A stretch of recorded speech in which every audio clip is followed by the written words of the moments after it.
అనుదిన నిత్య జీవపు మాటలు. దేవుని నామానికి మహిమ కలుగునుగాక. దేవుని వాక్యాన్ని చదువుకుందాము.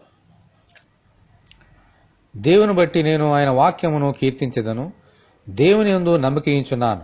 నేను భయపడను. శరీరధారులు నన్నేమి చేయగలరు? కీర్తనల గ్రంథము 56వ అధ్యాయము 4వ వచనం.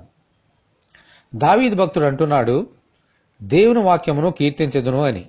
అంటే దేవుని వాక్యము ఎంత ప్రాముఖ్యమైనదో, ఎంత గొప్పదో దావీదుకు బాగా తెలుసు. అందుకే ముందు ఆయన వాక్యమును కీర్తించిన తరువాత ఆయన యందు నమ్మిక ఉంచాడు. అందుకనే ఎవరికి భయపడను, నరులు నన్నేమీ చేయలేరు అని అంటున్నాడు. దేవుని వాక్యము విలువ తెలియని కొందరు యేసునొద్దకు వచ్చి ఆయన వాక్యమును వినకుండా సూచక క్రియలు చేయమని అడిగారు. అయితే యేసు వారికి సూచక్రియలను అనుగ్రహించలేదు. ఎందుకంటే వారిలో దేవుని వాక్యమునకు చోటు లేదు. ఈ రోజుల్లో కూడా చాలా మంది దేవుని వాక్యము కంటే శరీర సంబంధమైన అవసరాలకే ఎక్కువ ప్రాముఖ్యతనిచ్చి దేవునికి దూరం అవుతున్నారు. మనమైతే దేవుని వాక్యమునకే ప్రాముఖ్యతనిచ్చి ఎవరూ మనల్ని ఏమీ చేయలేరనే సత్యమును గ్రహించి సమస్త భయము నుండి దూరముగా ఉందాం. దేవునికి స్తోత్రము. హల్లెలూయా.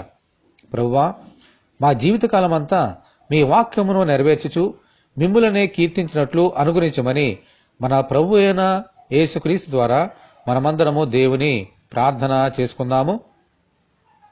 ప్రభువా, మీ కొందనాలు. దావీదు భక్తుడు చెప్పిన రీతిగా ప్రభువా మీ వాక్యమును అనగా దేవుడివైన నిన్నును మా ప్రభు అయిన యేసుక్రీస్తును కీర్తించుచు మీ అందే నమ్మకించుచు దేనికిని ఎవరికిని భయపడక ఈ లోకంలో ధైర్యంగా ముందుకు సాగే భాగ్యం అనుగ్రహించండి. మా జీవితంలో మొట్టమొదటి స్థానము మిమ్మల్ని కీర్తించుడే అనే సంగతిని గ్రహించి అలాగూ ముందుకు వెళ్లే భాగ్యము మాకు అనుగ్రహించండి. ఈ వాక్యం వింటున్న నీ బిడ్డలందరినీ అలాగూ దీవించమని యేసు అతి పరిశుద్ధమైన నామములో ప్రార్థన చేయుచున్నాము తండ్రి. ఆమేన్. మన తండ్రి అయిన దేవుని కృప మనకందరికీ తోడేయునుగాక. ఆమేన్. పరిశుద్ధ దేవుని మందిరం.